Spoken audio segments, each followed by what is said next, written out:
que agora você vai ficar bem atenta no nosso tema. O tema do nosso bate-papo de agora é adoção, mas adoção tardia, que nada mais é que quando a adoção acontece a partir dos 3 anos de idade. Para a gente começar, a gente vai ver um vídeo lindo que repercutiu na internet em julho desse ano. Vamos assistir. Joaninha, o tio Felipe tem um recadinho aqui pra você, tá bom?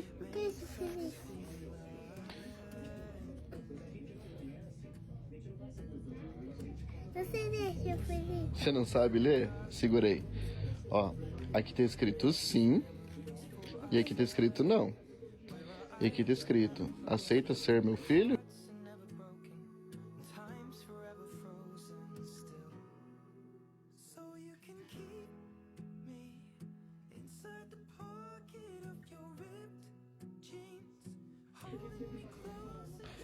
E aí, ó, você tem que responder. Ó, toma aqui a caneta.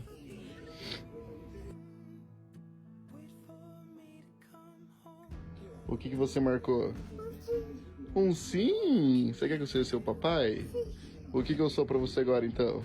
O papai Felipe. Papai Felipe, dá um abraço então no Papai Felipe.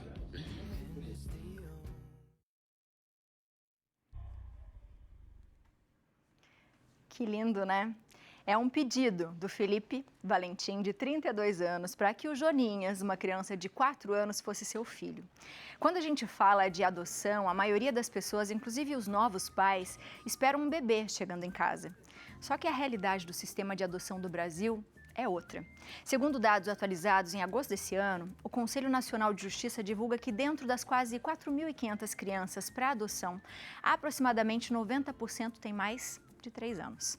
E para falar sobre esse tema, a gente conversa com o promotor de justiça da Vara da Infância e Juventude de Taubaté, Manuel Monteiro. Seja muito bem-vindo à nossa casa. Muito obrigado, um prazer estar aqui. Eu que agradeço. A primeira vez que nós conversamos foi por Skype, você lembra? Acho Na que pandemia. Começo da pandemia, né? E falamos de um tema que era adoção também, né? É um tema sempre oportuno, né? Sempre oportuno. Quando a gente fala de adoção, primeiro eu queria que você explicasse um pouco para as pessoas, porque a gente sempre fala, né, Léo? A conta nunca fecha, né? Porque tem muita gente querendo adotar e poucas são as crianças ali, mas essa conta não fecha. Por que essa conta não fecha? É justamente pelo que você falou. A lei permite hoje que a pessoa, de certa forma, escolha aquela criança que ela pretende adotar, nos mais diversos sentidos, passando pela idade, pela raça, se há algum problema de saúde ou não. Então, esse funil vai se fechando, as pessoas são mais seletivas nessa escolha, especialmente em relação à idade. E aqueles de maior idade, a partir dos 3, mas especialmente a partir dos 7 anos, enfrentam mais dificuldades de serem escolhidos. E aí é o gap que existe, esse buraco que existe, né? Muita gente querendo adotar, poucas crianças disponíveis naquele perfil. E quem... Ai, desculpa, Léo. Quem que pode adotar uma criança? Qual que é o perfil das pessoas? Se isso é fácil ou não? É muito fácil. Na essência, já não há mais dificuldade de ser um casal ou de ser um casal tradicional. As portas estão abertas para qualquer pessoa. Apenas um critério de idade, você tem que ser 16 anos mais velho do que o adotado, porque senão você vai parecer irmão dele, né? Mas na essência, e ter uma condição psicológica e social que permita a adoção. Isso não significa ser rico, ser branco, ser negro, ser azul, nada. Significa que você é uma pessoa normal, é isso, que você é capaz de adotar. Doutora, e essa questão de escolher, né? É até difícil a gente falar isso. A palavra escolher, é ruim, né? Porque é ruim. Vamos concordar? Desculpa, eu peço desculpas quem escolhe, mas é ruim. Isso tem como se reverter uma situação dessa através de um projeto de lei, alguma coisa nesse sentido? De falar assim, você quer adotar, mas você não deve escolher que tipo de raça a sua criança tem que ter, ou idade, alguma coisa assim. Existe alguma coisa nesse sentido? Não conheço nada nesse sentido, mas assim, eu acho que a gente tem um problema, que as pessoas ela tem que se preparar também para o que vem. Quando a família engravida, vamos dizer, sabe que vai vir um bebê, pode vir com algum problema, mas vem um bebê. Você não escolhe. Não escolhe, Isso. mas é um bebê. Isso já é uma... E quando você adota, às vezes você não está preparado, e essa adoção da qual nós estamos falando hoje, que é a adoção tardia, ela é um pouco mais complexa do que a adoção tradicional. Então, acho que a escolha da idade, ela acaba agindo como esse filtro necessário, porque muitas pessoas, pode crer, não estão preparadas para receber um adolescente, por exemplo, em casa. Então, acho que ele vale nesse sentido. E acho que isso é importante, doutor, o que você está falando, porque quando a gente pensa em adoção, às vezes as pessoas pensam que a adoção é a adoção, de repente, para organizar meu casamento, a adoção porque a gente tem vontade de ter um filho, né? Mas é muito mais complexo do que isso. Além de muito amor, né? Exige uma responsabilidade, uma paciência, uma bagagem que vem com a criança, né? Porque você não conhece os pais, não sabe de onde vem. Então, assim, eu acho que os pais precisam estar muito preparados para isso e muito cientes do que eles vão fazer, porque é uma vida e não é um produto que se pode devolver, né? Então, é muito amplo isso. E quando a gente fala de adoção tardia, a gente já vê crianças, a maioria com irmãos, né? E às vezes com essa bagagem pesada, né, doutor? Ele vem com uma carga psicológica, né? Com um passado, uma história de vida que muito adulto não tem. A gente costuma dizer, às vezes é uma criança de 8 anos, 10 anos num acolhimento, mas tem adulto que nunca vivenciou o que aquela criança viveu. E isso, óbvio, para uma criança que não está preparada para esse embate, gera conflitos internos, né, reações externas inesperadas, e para isso você tem que estar preparado. É por isso que todas as varas da infância acabam fazendo uma seleção e uma avaliação da capacidade, esse é o requisito final, daquela pessoa ou daquele casal, enfim, estar apto para a adoção. Muitas vezes não está apto, porque a assistente social vai fazer a entrevista e descobre que aquilo ali é um meio para salvar o casamento, talvez. Não, mas não é esse motivo, não é? A adoção, é isso que você falou, tem algo a mais, né? Voltando àquilo que o seu entrevistado anterior falava da oração, que não é só falar, não é? A adoção também não é só ir lá, vou adotar, vou pegar, não. Tem que ter um pouco a mais, né? Para poder ela ter significância e ser válida. Quando a gente fala em adoção, doutor, geralmente faz-se um mapa do Brasil todo.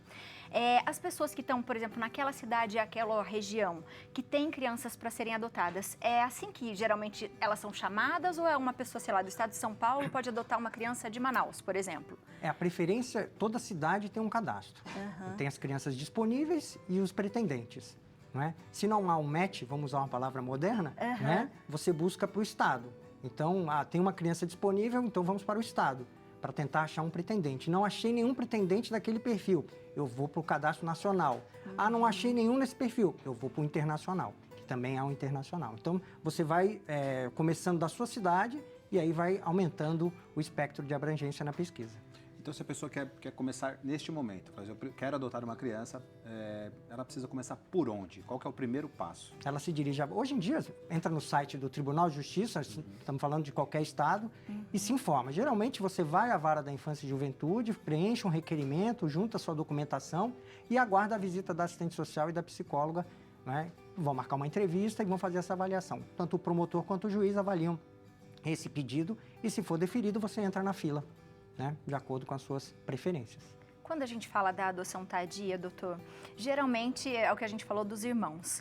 Como que isso funciona? A família ela fica sabendo antes que aquela criança, eu quero adotar uma criança, não importa a idade, que ela tem irmãos. Como que isso acontece, doutor?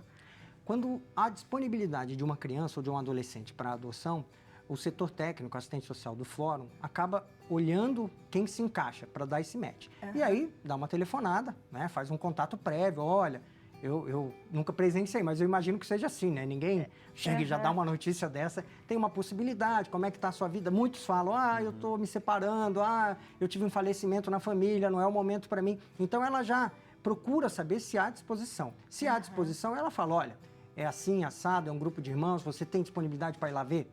Não é? Tenho, então vamos marcar tal dia. E vamos lá e faz esse encontro, que é um dos encontros mais sensacionais que existe na face da Terra, como esse vídeo que você mostrou agora há pouco aí, né? É uma coisa linda, é uma coisa fantástica. Que bonito. Antes da gente continuar falando e falar um pouquinho do Projeto Lei, a gente tem um depoimento que fala um pouquinho disso, né, Léo? É isso aí, temos o depoimento da Késia, tá, gente? Que vai contar pra gente uma história do processo de adoção de 3 irmãos de idades diferentes. Dá só uma olhadinha.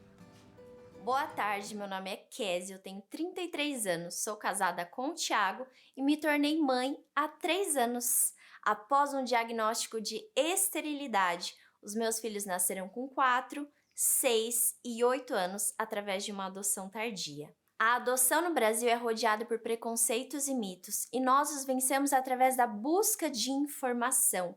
Ali nós entendemos que não se tratava da nossa vontade de ter filhos, mas da necessidade deles de terem pais. Por ser grupo de irmãos e por ter idades avançadas, a perspectiva deles de adoção era muito baixa e nós escolhemos ser a resposta. Hoje nós somos uma família de 5 e vivemos todos os dias desafios e alegrias. A adoção tardia não nos roubou a possibilidade das primeiras vezes e da criação de memórias. Nós não os adotamos sozinhos. Nós tivemos o apoio de amigos, familiares, igreja e comunidade local. E como sociedade, todos nós podemos fazer parte de uma história de adoção.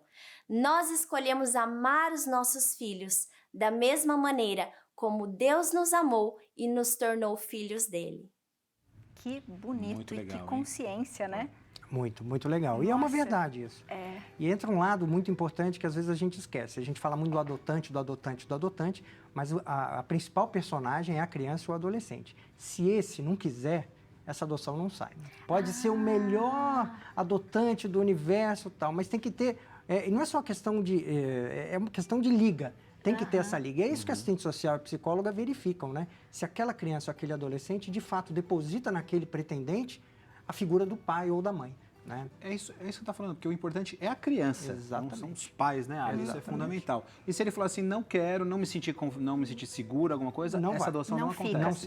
Não sai. Interessante. muito bom. Doutor, tem um projeto em andamento, né, um projeto-lei, falando um pouquinho que seria um incentivo, né, dar para as pessoas de baixa renda a oportunidade de adotar crianças, dando um salário para a família. O que o senhor pensa sobre isso? Ainda está em análise, né? Ainda não temos isso, né? Às vezes as pessoas até são movidas por ideias positivas, né? Sim. Mas num contexto tão delicado como é o da adoção, tão sensível, talvez não seja o melhor cenário, né? Tem que vir antes. A ideia da adoção, ela tem que ser motivada por outras coisas, não é pelo dinheiro. Então, se você tem a mínima possibilidade de que uma ideia de adotar, uma pretensão de adotar, ela se inicie por conta de um auxílio financeiro, a gente já está começando com o pé esquerdo, né? Então, eu não vejo com bons olhos, apesar de acreditar muito que o filtro do judiciário, né, dessa análise dos pretendentes, certamente barraria uma pessoa que estaria lá só por conta do benefício, né? Mas não vejo com bons olhos porque é uma situação que o dinheiro... se você pensar nisso, nenhuma família pobre poderia ter filhos. Exato. Não é isso que acontece. As pessoas conseguem ser pobres, ter filhos e ter uma vida digna, não é? Lutar pelo sonho. Então, acho que não é esse, o ponto central não é esse. O auxílio, como todo auxílio no Brasil, não deve ser um auxílio, a proposta não deve ser fantástica, um salário mínimo. Não vai resolver a vida de ninguém também, não é? Então, eu não vejo com bons olhos, mas a ideia é boa. Talvez falte o que a moça do depoimento falou, né? A informação sobre o que de fato é uma adoção tardia, quais os motivos para você adotar, né? Especialmente numa adoção A tardia. gente sabe que pode gerar muitos problemas isso, Com né? certeza. Chega até beirando um comércio, se a gente Exato. parar para pensar, Sim, né? e não Exatamente, é um valor, problema. né? É uma vida. E a gente tem que pensar que uma adoção nem sempre ela dá certo. Há possibilidade de dar errado. A lei prevê até um estágio de convivência, que é exatamente, vamos usar uma palavra, um test drive, né?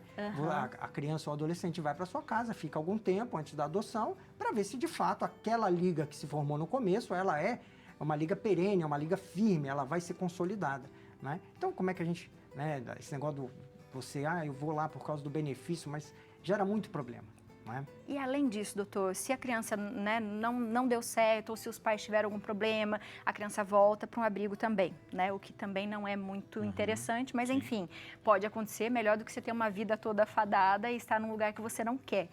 E pode ter algum outro problema também, doutor, em relação à adoção?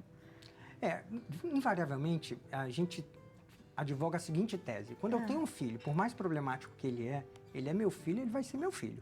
Ele vai morar comigo, ele vai viver, eu vou viver as agruras disso e vamos junto. E quando eu adoto, a minha tese é isso também. Você adotou, você é pai, é mãe.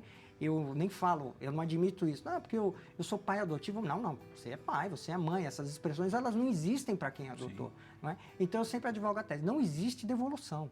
Não é? Não existe devolução. Porque não é como se você devolvesse, quando você é um filho biológico, você vai devolver para quem? Não é? Não há. Então, quando isso acontece, de uma maneira, às vezes, até forçada, porque há maus tratos, há negligência, e óbvio, é o que você falou, não vamos deixar uma criança ou um adolescente sofrendo.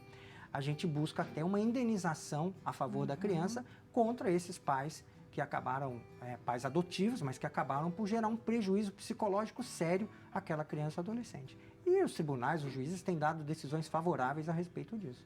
É o mínimo que se pode fazer para uma criança que experimentou um dissabor de tal tamanho. Que não deve ser o primeiro, né? E que não é o primeiro, na verdade. Exatamente. Né? E sempre buscar o caminho legal para a adoção, né, doutor? Porque eu conheço várias histórias, inúmeras histórias, que afinal, não, vai, cria. E aí isso dá um problema no futuro enorme, né, doutor? E aí tem duas questões importantes, né? A primeira, a gente preza muito a pessoa estar preparada para a adoção, previamente preparada. Né? Isso significa estar no cadastro, estar avaliada, ser apta. E a outra é que esse tipo de entrega voluntária, a gente não sabe o futuro. Sim. Né? Hoje, entreguei voluntariamente por X ou Y motivo. Daqui a 10 anos pode ser que esses motivos não estejam mais presentes. Eu posso criar um problema na sua vida. E a gente sempre fala, né? Como é aquela pessoa que adotou, que história que ela contou para essa criança? Porque você não precisa contar nada até 1 ano, porque ela não vai entender. Mas depois, com 3 anos, ela está aí na internet buscando, eu sou tão diferente da minha mãe, do meu pai, né? Aí ela assiste o programa, né, Santa Receita e fala assim, nossa, então eu vou atrás da minha origem biológica. Que problema que isso vai gerar para todo mundo? Exato. Né? Então, o país teve essa história da adoção à brasileira, que é isso mesmo que você falou, sim. Essa expressão que foi cunhada, e a gente luta contra isso diuturnamente. Né? A gente não admite isso porque acredita que não é o melhor caminho para ninguém. Doutor, se fosse para dar um conselho para as pessoas que querem adotar, quer ser papai ou quer ser mamãe de uma criança, qual conselho o senhor daria? Busca informações, vai atrás da vara da infância e juventude, assista programas confiáveis que tratem do tema com seriedade e se imbuam do espírito, é o espírito cristão propriamente dito, né? Eu quero ser pai e mãe, por que você quer? É uma coisa que tem que vir de dentro, não pode ter nenhum motivo externo influenciando essa decisão. Doutor, muito obrigada por o senhor Imagina. vir aqui. A gente sabe que o senhor é ocupado, mas a gente queria muito falar do assunto. Foi um prazer. Obrigada por esclarecer tudo pra gente, Eu que viu? agradeço a oportunidade, estou sempre à disposição. Obrigada, doutor. Um beijo para a Fernanda. Obrigado. Viu? Muito bom, né, Léo? Bom demais.